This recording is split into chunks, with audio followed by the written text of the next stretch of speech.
عبدالرحمن بابا فرمایي خدای امان راکړه له هسې زندګۍ چې ته بد وایې له بله بل له تا زهر ښه دي چې په صلح په سلا وي نه شکرې په فتنه او په غوغا نس په خاورو په خس ډک ښه دی بېغمه نه د غم په خارو خس پخه حلوا چې د رور او د عزیز زړه پې ازار شي حاصل مشه هغه خپله مده ښه خواړه چې یو یې خوري بل ورته ګوري خواړه نه دي هغه زهر دی ګویا او د ښه سړي باره کې عبدالرحمن بابا وایي چې نیک سړی هغه سړی دی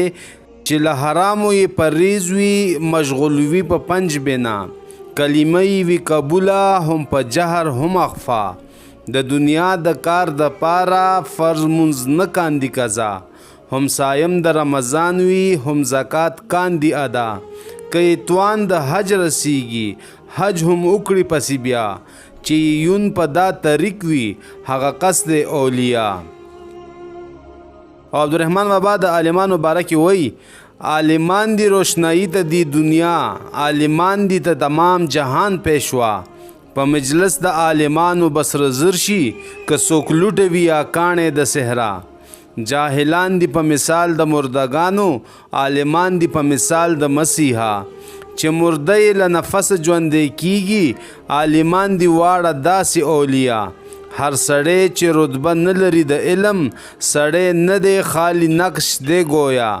زه رحمان حلقه بدوش د هر عالم یم که اعلی دی که اوسط دی که ادنا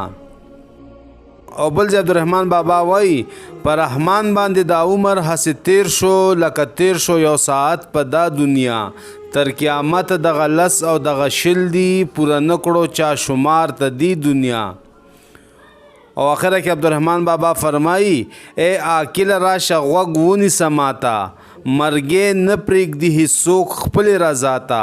ډېر یې مات کړلو مغزې د کبرجنو چې له کبره به یې سم نه کتل چاته